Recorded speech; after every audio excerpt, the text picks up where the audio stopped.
Welcome back, everyone. What you're about to witness is absolutely unprecedented. Today, February 5th, 2026, could go down in history as one of the darkest days of Donald Trump's presidency. And I'm not exaggerating when I say this.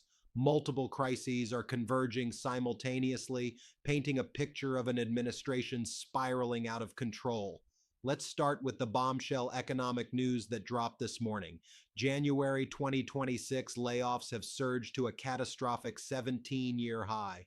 I'm going to repeat that because it's absolutely staggering. We haven't seen job reports this devastating since the Great Recession of 2009, when Lehman Brothers collapsed and the entire global financial system nearly imploded. According to Challenger, Gray and Christmas, the firm that tracks these numbers, U.S. employers announced 108,435 layoffs in January alone. That represents a shocking 205% increase from December, and it's the highest January total since 2009. Let me break down what this actually means for everyday Americans. Economist Heather Long published sobering analysis showing that the U.S. hiring recession shows absolutely no sign of ending. Job openings plummeted to just 6.5 million in December. That's the lowest level since September 2020 during the height of the pandemic.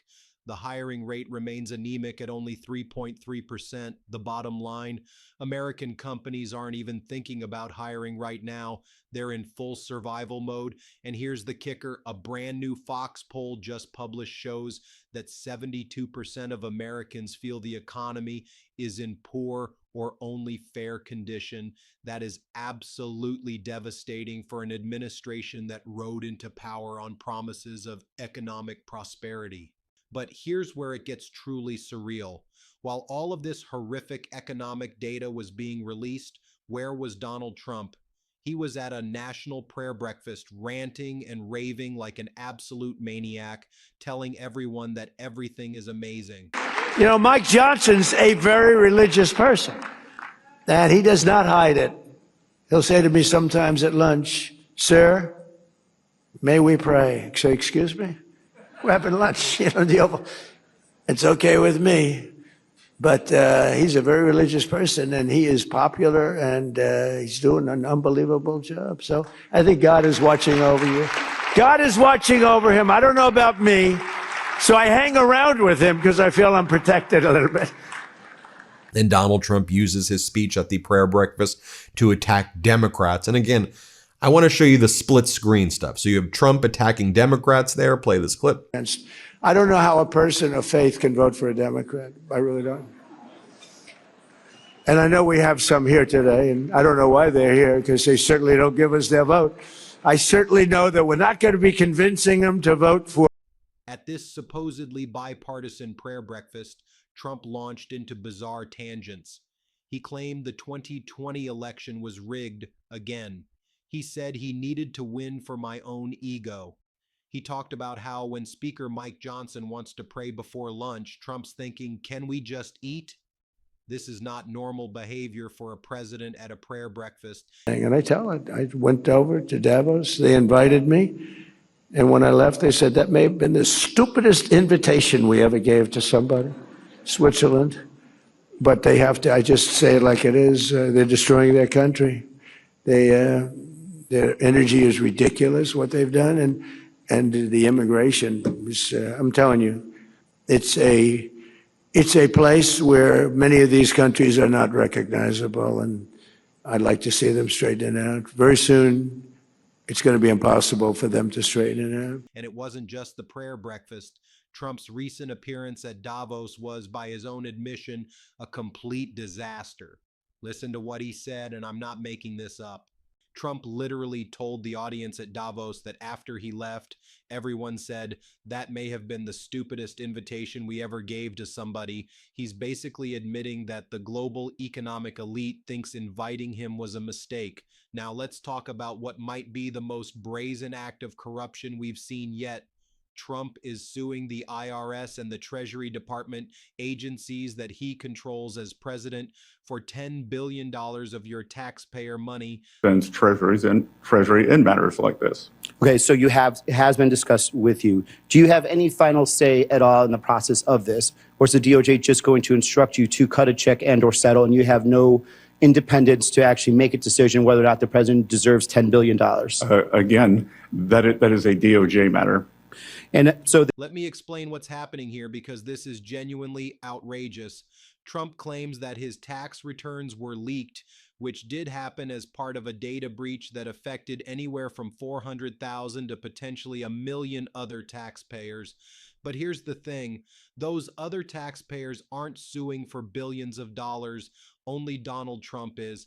Democratic Senator Ruben Gallego of Arizona absolutely grilled Treasury Secretary Scott Bessent about this in a hearing that everyone needs to see. Senator Gallego asked point blank, if the president prevails in this lawsuit, will you write him a check for $10 billion of taxpayer money? And Bessent confirmed that yes, he would follow the Department of Justice's orders to write that check. Think about the implications of this. Trump is essentially suing his own government, which he controls, to pay himself $10 billion. Meanwhile, hundreds of thousands of other Americans whose tax information was also leaked aren't getting a dime. Senator Gallego brilliantly pointed out the absurdity. If all 400,000 people sued for $10 billion, that would be $4 trillion. Our entire government would go bankrupt.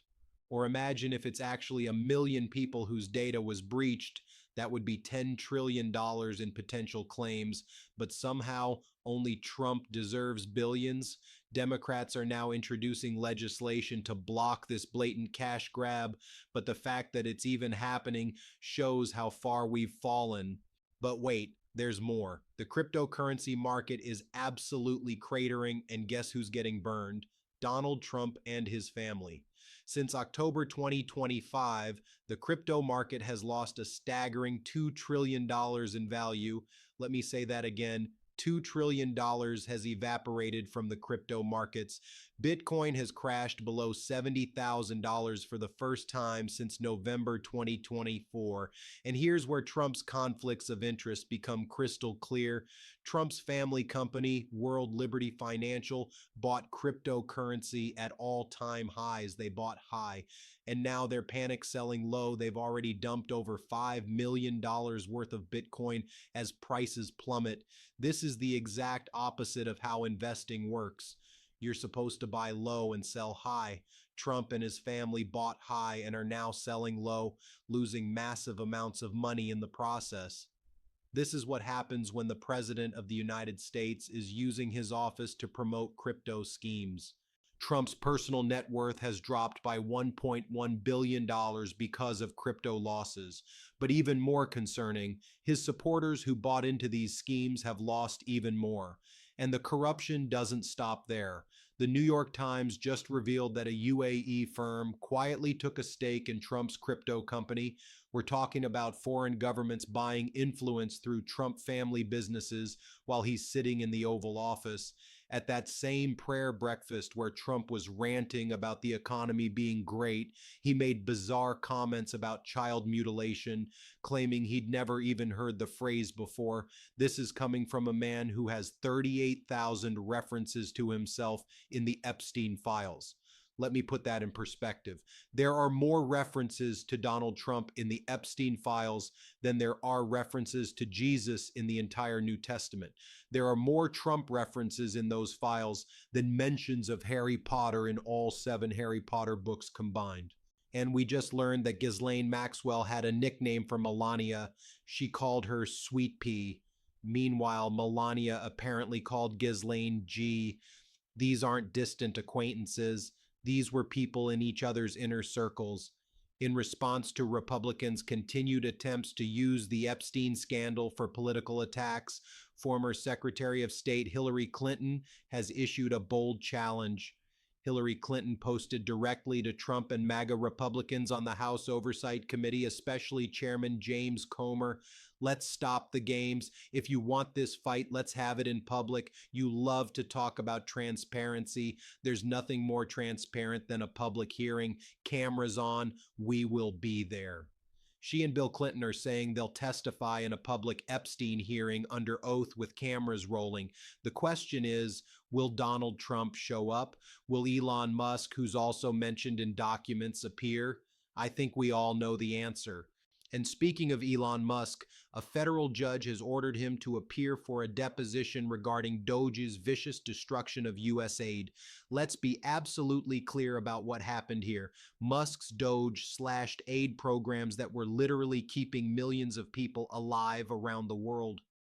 USAID provided medicine to children with treatable diseases. It provided food to families on the brink of starvation, and Musk cut those programs in the name of efficiency. The human cost is incalculable.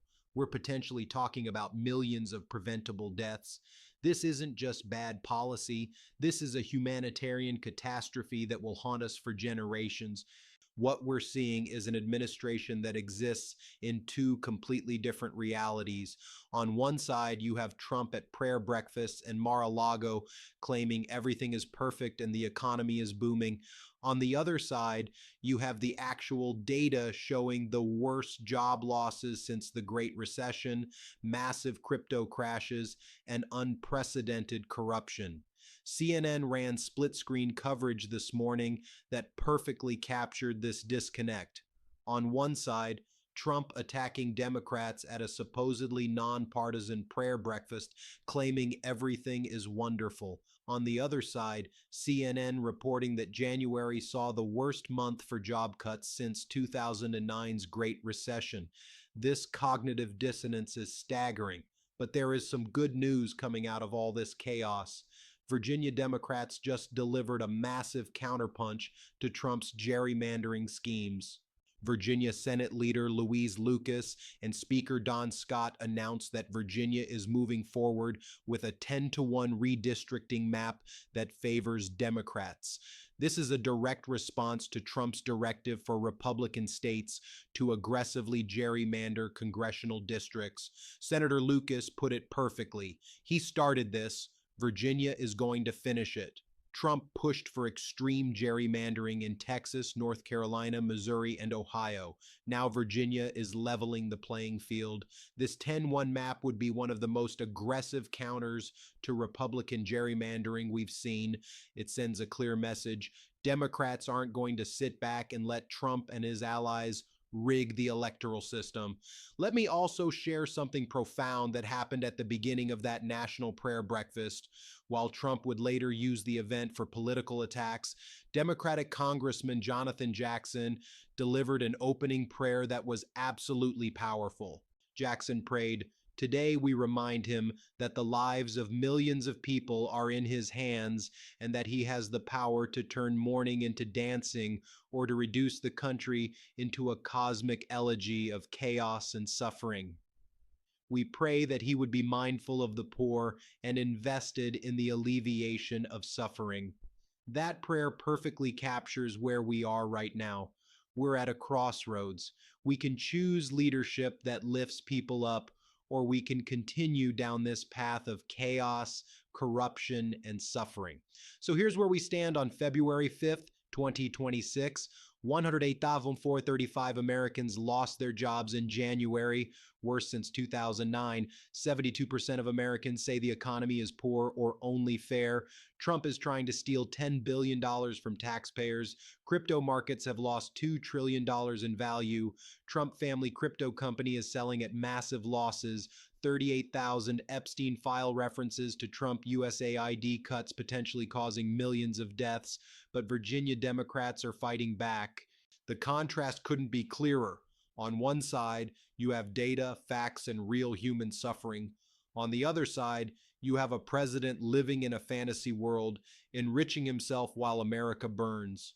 The question is, how much more can our country take? How long can this continue before something breaks? I want to hear from you in the comments. Are you feeling the economic pain?